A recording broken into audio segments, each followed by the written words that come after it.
So HTML is a tag-based markup language. Tags are essentially keywords surrounded by two angle brackets. Tags normally come in pairs, so there's an opening or start tag, and the last tag is called a closing tag or an end tag, and content is in between. So the two tags together with their content are called an element. An element represents a component or structure in your HTML document. Elements generally consist of a start tag, content, plus an end tag. The following is an example of a paragraph element. You can also have much more complex elements like table elements or form elements.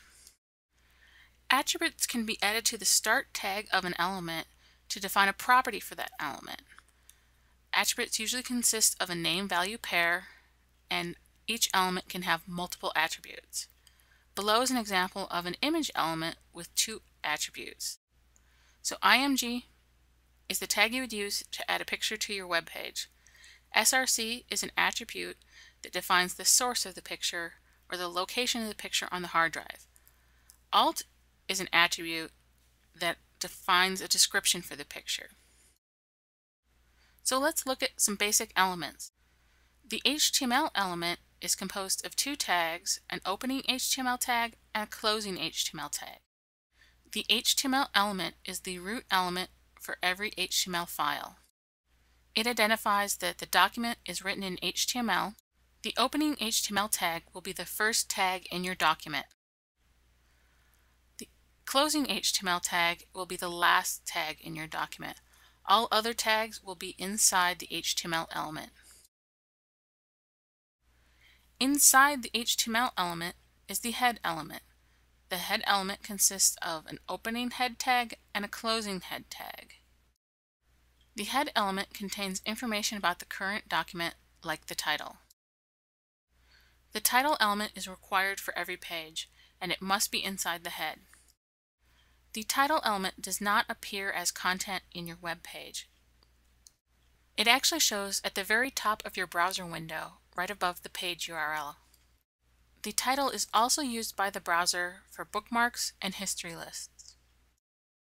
The body element starts right after the head element closes. The body element contains all of the content that you want to display on your web page. Putting these tags together forms the basic document structure for every HTML page. As you can see, the HTML tag opens. Inside that is the head tag with title, and then the head tag closes. Immediately following that, the body tag opens. The content for your web page goes inside that, the body tag closes, and then finally the HTML element closes. You will be using this basic document structure over and over in this class. After you've created the basic document structure, the next step is to add content and formatting inside the body element. However, browsers ignore whitespace and line breaks. If you type text into an HTML page without any tags, the browser will ignore all of the whitespace and line breaks, and the text will run together. So to add formatting, you must use tags. The heading tag is used to make headings on a page. There are 6 levels of headings, H1 through H6. H1 is the most important heading, H6 is the least important heading. So H1 should be used for page or article titles, H2 for subheadings, and then H3 for subheadings or subheadings of H2. If you use a proper heading structure, it will improve accessibility and help search engines understand your page. To add a paragraph, you use the paragraph element. Both paragraphs and headings are called block elements. Block elements force a line break and start on a new line. Inline elements follow the flow of the element that they are contained in. They do not start on a new line. Paragraphs can contain inline elements like images and links, but they do not contain other block elements like headings and paragraphs, so you should never have a paragraph inside of a paragraph. Putting this all together, here's a code snippet with H1s, H2s, H3s, and paragraph tags.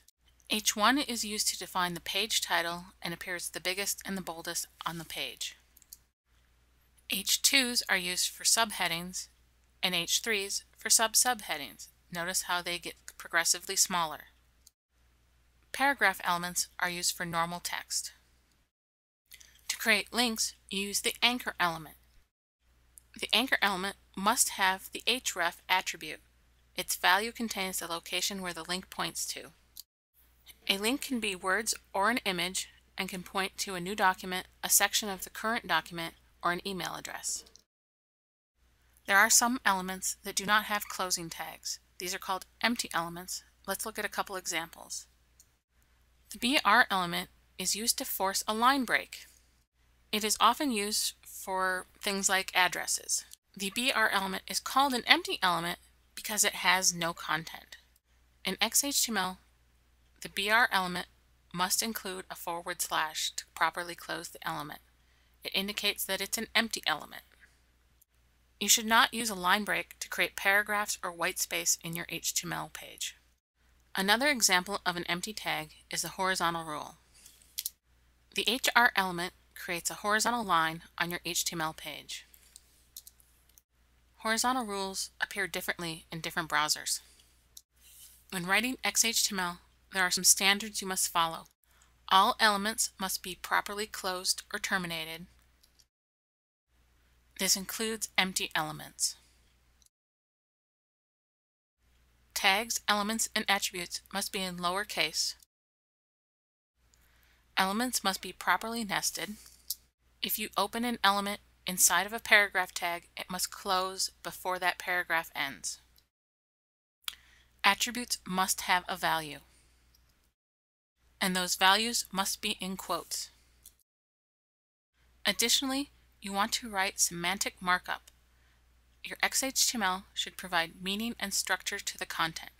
It should not contain instructions for how the content will look in the browser window.